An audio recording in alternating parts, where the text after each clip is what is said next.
Bienvenidos al programa internacional La Voz del Consolador. En todas las épocas, Dios se ha comunicado con sus hijos y hoy nos llega nuevamente la Voz del Consolador en el espíritu y la voz del pastor Andrés Portes.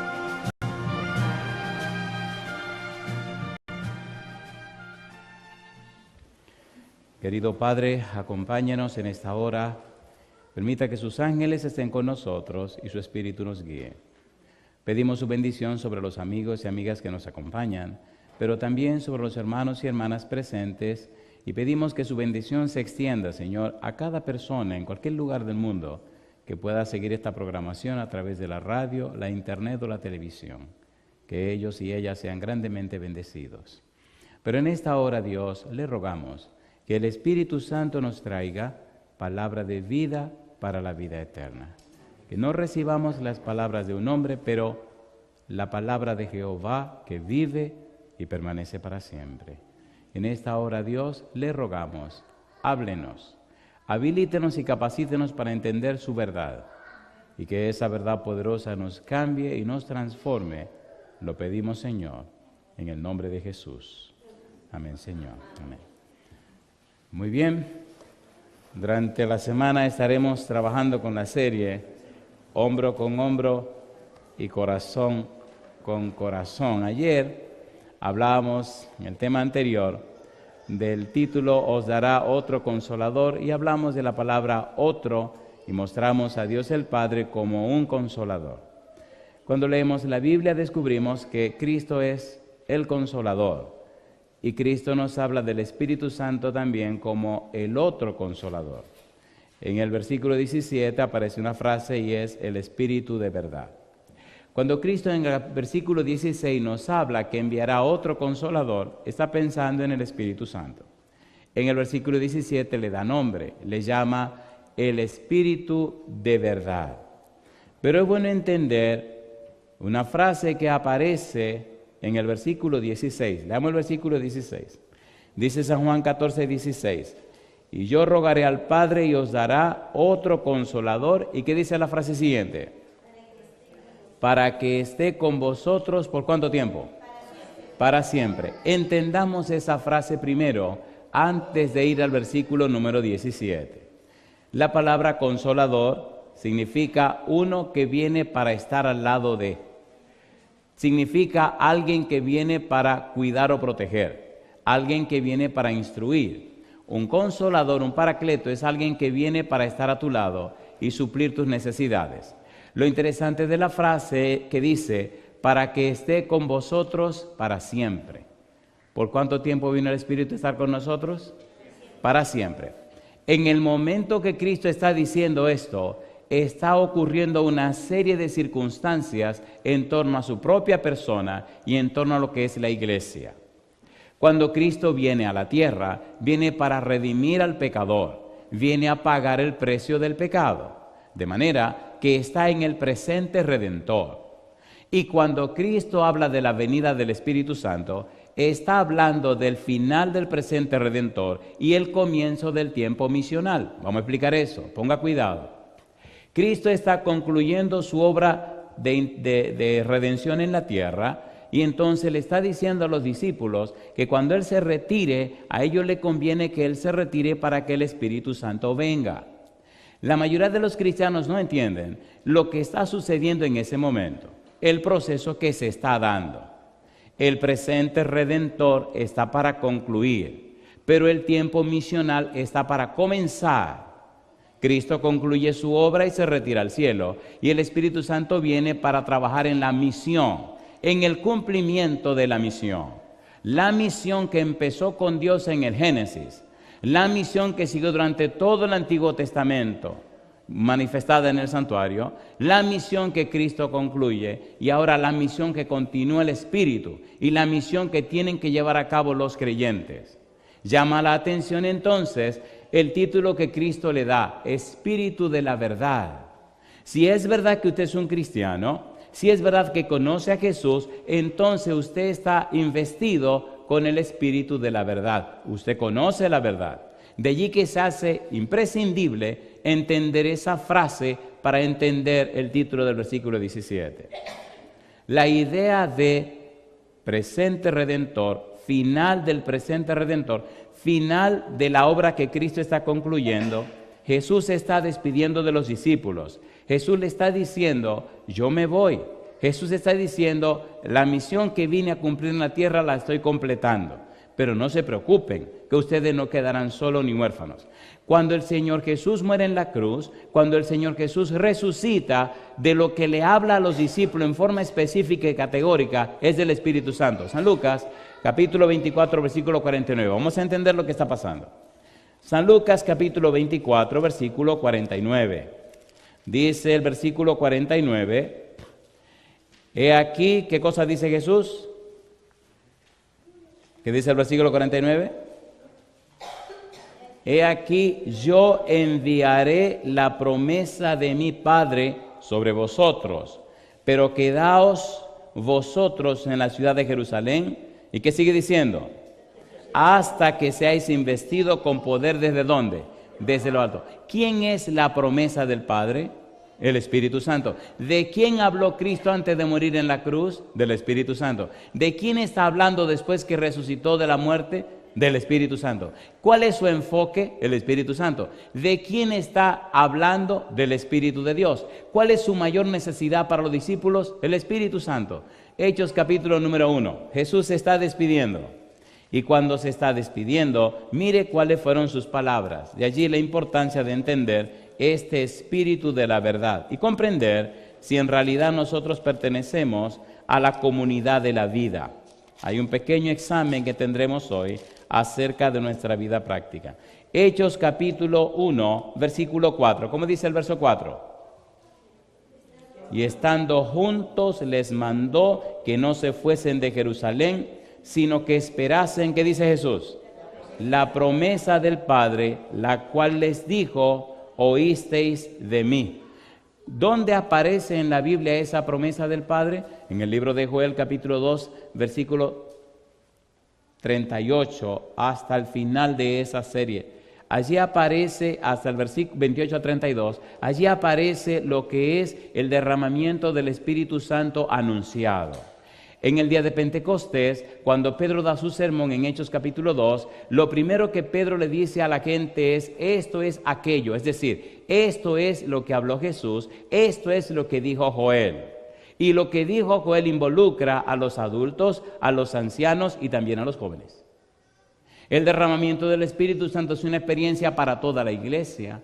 Por eso el llamado de Joel a la iglesia es un llamado a la consagración, un llamado a dedicarse a Dios. Y ahora Pedro dice, esto que ustedes ven que está pasando, esta manifestación que ustedes están notando, es lo que anunció Joel, es lo que dijo Jesús y ahora lo estamos viviendo y experimentando. La misma experiencia, lluvia tardía, ocurrirá y está ocurriendo en nuestro tiempo. El Espíritu de Dios ciertamente se está derramando sobre su pueblo, ¿sí o no? ¿Sí o no? Rincones de la tierra donde nunca se interesaron en el Evangelio, hoy hay miles y miles que se están convirtiendo. Lugares de la tierra donde jamás se interesaron en las cosas de Dios, sino en asuntos de paganismo, asuntos de culto al diablo y a figura y cosas raras, hoy se están entregando al Señor por millares y millares de millares. El Espíritu está trabajando poderosamente en la tierra. La pregunta es, ¿está trabajando con usted? Y es justamente lo importante entender estos dos versículos, el 16 y el 17. Porque de la única forma que usted puede entender y comprender la obra del Espíritu es si usted está envuelto en la misión del Espíritu. Si usted no está envuelto en la misión del Espíritu, usted no puede entender la obra del Espíritu. De allí la importancia y la trascendencia de lo que se llama presente redentor y lo que se llama tiempo misional. Versículo 17, capítulo 4, San Juan. Vamos a San Juan 4, 17 otra vez. Es de vida o muerte, queridos, entender esto. San Juan capítulo 14, versículo 17. San Juan capítulo 14, versículo 17, dice Jesús, el Espíritu de verdad. ¿Y qué dice ahora? Al cual, ¿qué cosa? El mundo no puede recibir. ¿Por qué el mundo no puede recibir el Espíritu Santo? Cuando miramos lo que Juan nos está diciendo, el Señor Jesús presenta una comunidad de la vida y una comunidad de la muerte. ¿Por qué el mundo no puede recibir el Espíritu Santo? Porque es una comunidad de la muerte. ¿Por qué los cristianos conocen y saben quién es el Espíritu Santo? Mire usted lo siguiente. En la mente de Cristo queda claro que los cristianos conocen el Espíritu porque no solamente estará con ustedes, sino que morará en ustedes. En la mentalidad de Jesús está claro que los cristianos, los creyentes, los que pertenecen a la comunidad de la vida, están envueltos e involucrados en la misión de Cristo. Y no solo eso, sino que conocen a Cristo. Y no solo eso, sino que recibirán la bendición de Cristo. Cuando el Espíritu Santo venga, dice el Señor Jesús, no solamente estará con ustedes, sino que morará en ustedes. Ustedes lo conocen.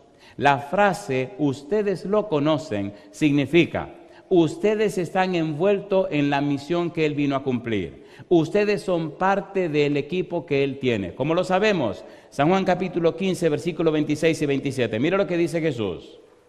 Pero cuando venga el Consolador, a quien yo os enviaré del Padre, el Espíritu de verdad, el cual procede del Padre, Él dará testimonio acerca de mí. ¿Y qué dice el 27? Y vosotros daréis testimonio, ¿cómo dice Cristo? También, porque habéis estado conmigo desde el principio. Yo pregunto, ¿viene Cristo a dar testimonio de Jesús, sí o no? A ver, ¿sí o no? ¿Y quiénes también lo hacen? Los creyentes. Si usted no está dando testimonio también con el Espíritu, usted está en un serio problema. ¿Cuál es su serio problema? Que usted no conoce el Espíritu Santo. ¿Cuál es su serio problema? Que usted no está guiado por el Espíritu Santo. ¿Cuál es su problema? Que usted puede ser un buen religioso, pero usted no es cristiano. Deja claro y queda claro en la mentalidad de Jesucristo que envolverse en la obra misionera, envolverse en la misión del Espíritu, es lo que identifica que usted lo conoce y lo tiene. Si usted ni se identifica, ni se involucra, ni tiene nada que ver con eso, usted está en un serio problema. En un serio problema. Inclusive cuando leamos las pertenencias, cuando leamos las propiedades, cuando leamos las bendiciones, cuando leamos las posesiones del creyente, usted quedará con la boca abierta al darse cuenta que usted no tiene esas cosas. Sin embargo, si usted está envuelto en la experiencia del Espíritu, usted con sorpresa notará que usted está recibiendo esas posesiones. Y yo pregunto, oiga, ¿tiene sentido lo que estamos estudiando o no tiene sentido? ¿Tiene sentido o no tiene sentido? Cristianismo es una experiencia de fe con Cristo. Cristianismo es una experiencia de fe con Dios. Cristianismo es una experiencia de fe al ser guiado y dirigido por el Espíritu de Dios. Y yo les pregunto, ¿Pedro fue el mismo Pedro después que recibió el Espíritu Santo? ¿Los intereses de Pedro eran los mismos después que recibió el Espíritu Santo? A ver, ¿sí o no? No. Los intereses de Santiago y de Juan, los dos hermanos, ¿eran los mismos intereses después que fueron llenos del Espíritu Santo? No. Juan y Santiago eran tan bárbaros que hasta trajeron a su mamá para que le dijera a Jesucristo que lo pusiera a ellos, uno a la derecha y el otro a la izquierda. Eran tan corajudos, tan violentos, tan bárbaros, que le pidieron a Jesús en Samaria que le dejara orar para que descendiera fuego del cielo y quemara a los samaritanos porque no recibieron a Jesús. ¿Qué espíritu tenían? Un espíritu del demonio. ¿No fue eso lo que llamó Jesús cuando le dijo hijos del trueno? ¿Sí o no? A ver, ¿sí o no? Entonces identifique qué espíritu tiene usted. Porque si usted no tiene el espíritu de la verdad, tiene el espíritu del error. Miren, no nos engañemos. ¿Cómo es posible que usted pueda estar pensando una cosa cuando la realidad es otra? Hay un libro que se llama El conocimiento de Dios Santo y el autor Tozer dice que para la persona, el Dios que la persona cree y adora se traduce en la vida que la persona vive. ¿Cómo es tu Dios? Mira la vida que tú vives. Y eso es innegable. Si usted está siendo guiado por el Espíritu de Dios, si usted conoce el Espíritu de Dios, usted tendrá una vida acorde con los principios de Dios, ¿sí o no? ¿Sí o no? De allí la importancia y la trascendencia de entender el mensaje del Señor Jesús.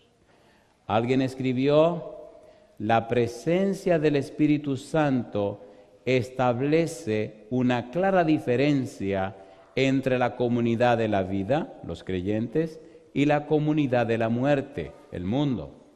Como el Espíritu Santo introduce el tiempo misional, está en la comunidad de la vida y en cada uno de los creyentes. El Espíritu Santo es el poder de la predicación. El creyente puede percibir su poder solo cuando está activo en la proclamación de la palabra. Jesús da por sentado que todos los creyentes proclamarán la palabra, pues dice San Juan 14:17, pero vosotros le conocéis. Conocer el Espíritu Santo es tenerlo. El Espíritu Santo produce la experiencia de la fe que desborda en la acción misional.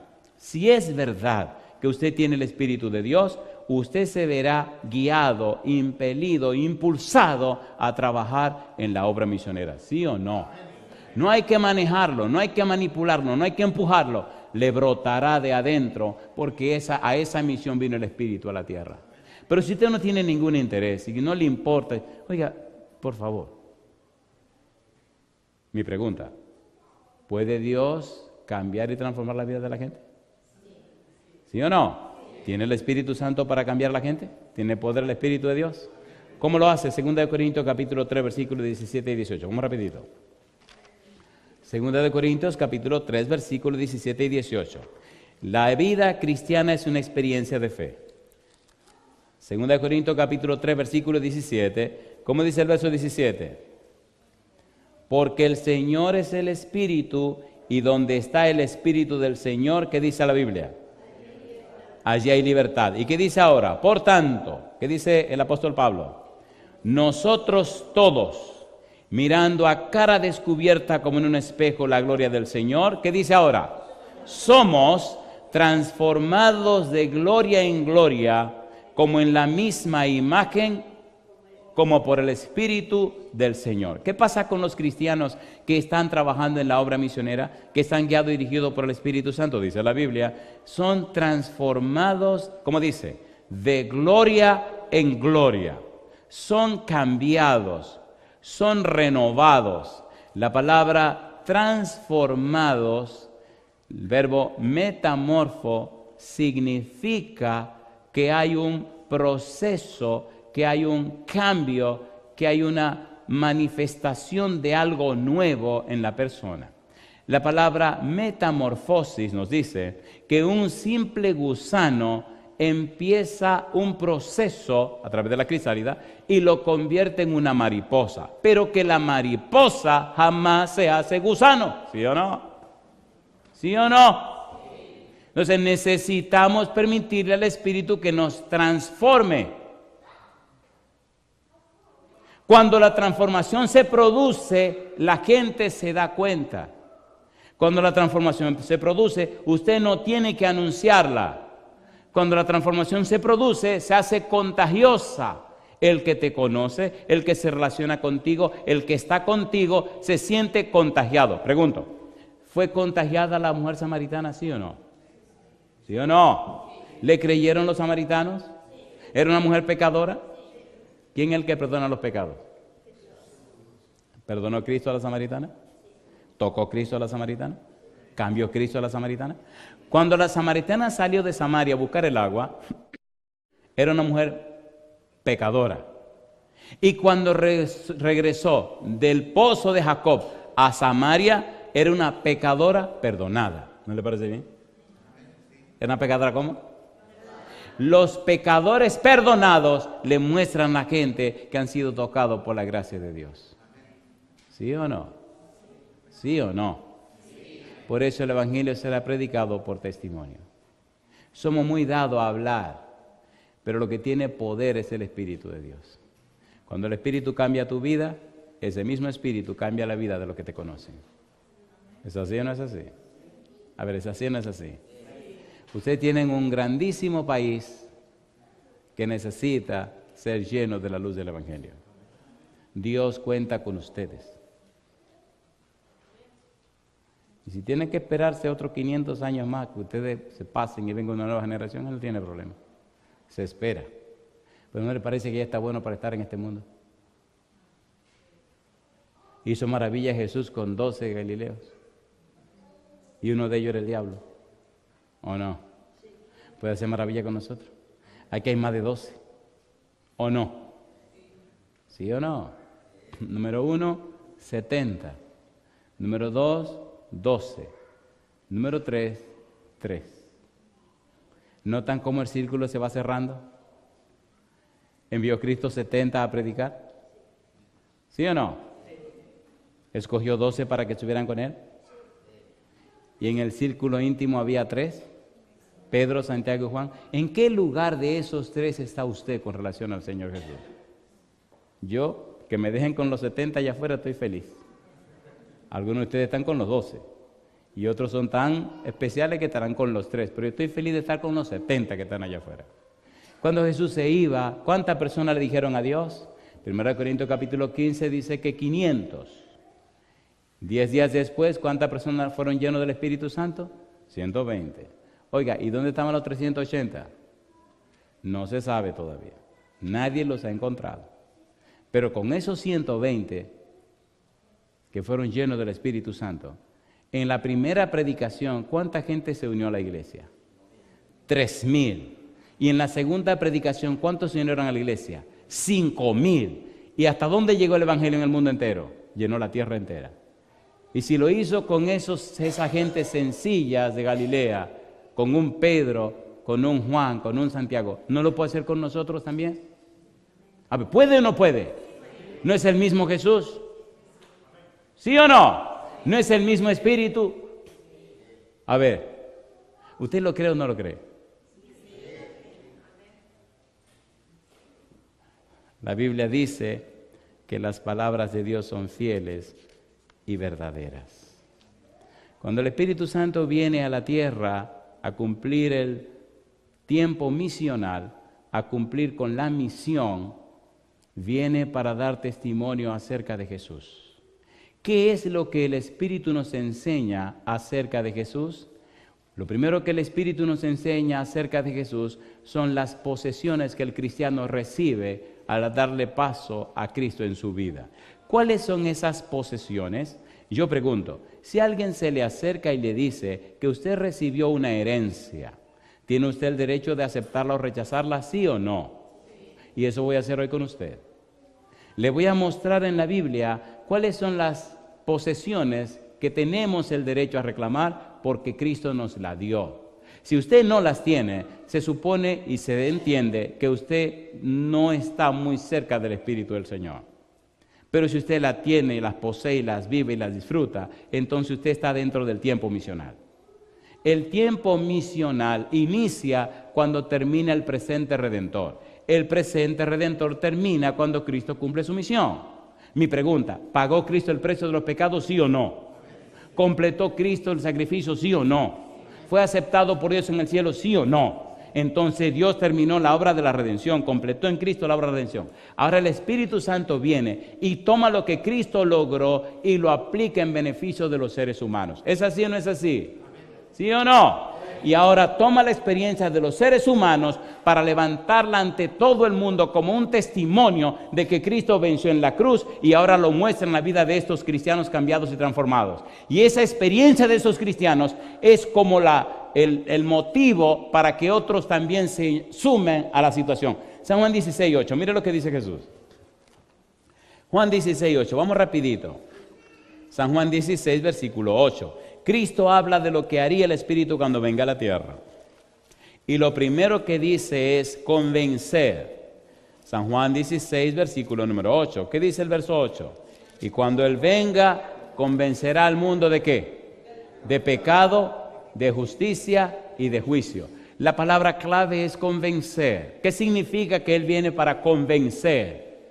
¿Qué es convencer? en la mentalidad de Jesús y en el significado de la palabra, el verbo convencer, elenco, está presente la idea de un tribunal.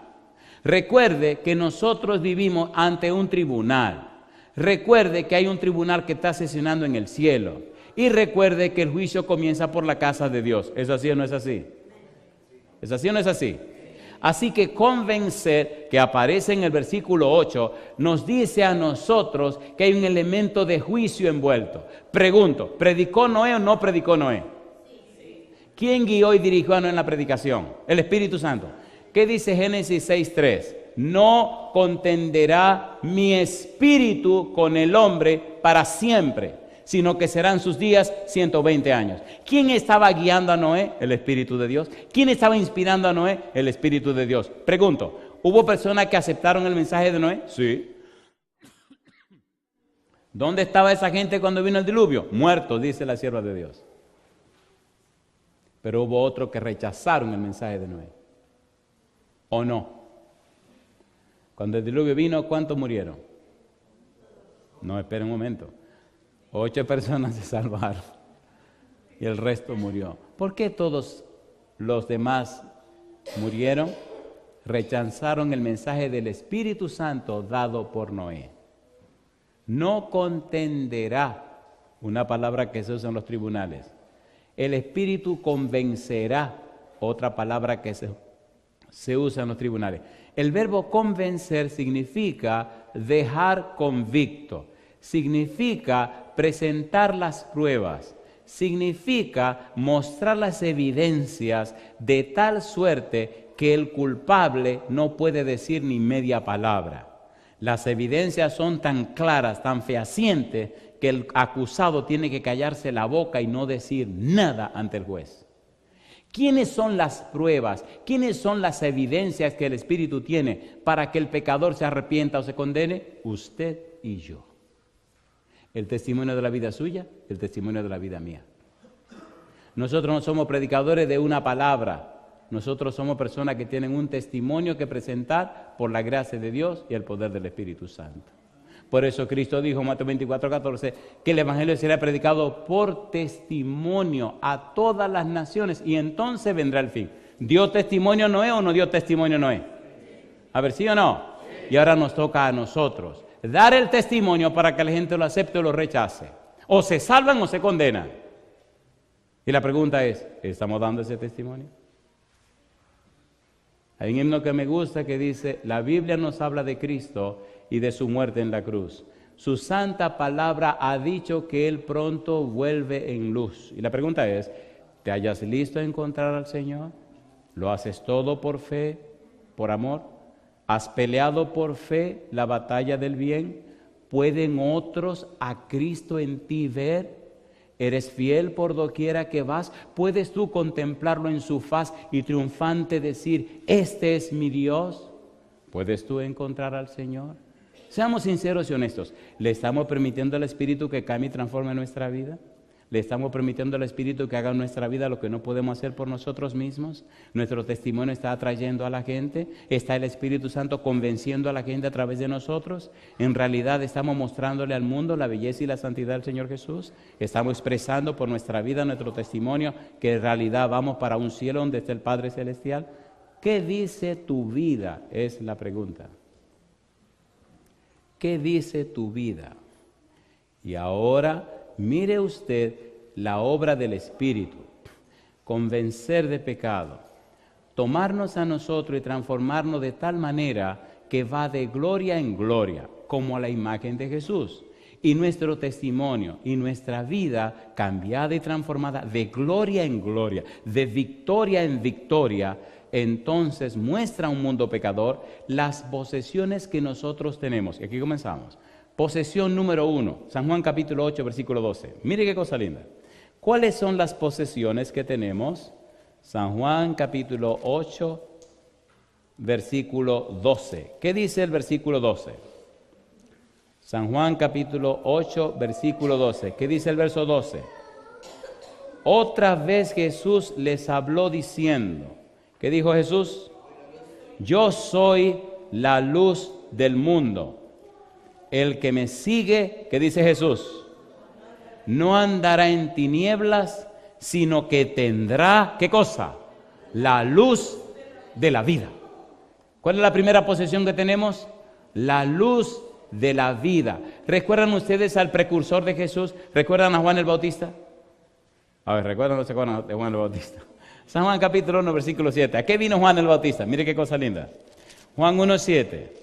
Dice el versículo 6, hubo un hombre enviado de Dios, el cual se llamaba Juan. Y dice el versículo 7, este vino por testimonio, para que diese testimonio de qué cosa dice, de la luz, a fin de que todos creyesen por él. Y sigue diciendo, no era él la luz, sino para que diese testimonio de la luz, aquella luz verdadera que alumbra a todo hombre, venía a este mundo. Mi pregunta, ¿nos ha dado Dios la luz de la vida, sí o no?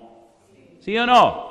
Porque de tal manera amó Dios al mundo que ha dado a su Hijo único para que todo aquel que en Él cree no se pierda, mas tenga vida eterna. ¿Tenemos a Cristo, sí o no? ¿Sí o no? ¿Podemos compartir a Cristo con los demás?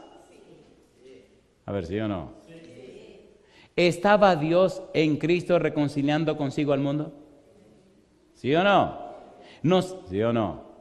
¿Nos ha dado Dios a nosotros el ministerio de la reconciliación? A ver, ¿podemos ir a las personas y presentarles el evangelio de salvación para que ellos se reconcilien con Dios? ¿Somos nosotros embajadores del cielo que caminamos por esta tierra? Entonces vivamos a la altura de lo que somos, embajadores del cielo. Cualquiera que sea tu experiencia, ese es un buen momento para ponerse en las manos del Señor. Yo quiero hacer un llamado especial a los jóvenes en este momento. Y no quiero que usted se involucre con asuntos de sentimentalismos o de psicología. A mí no me gusta esa cuestión. A la clara.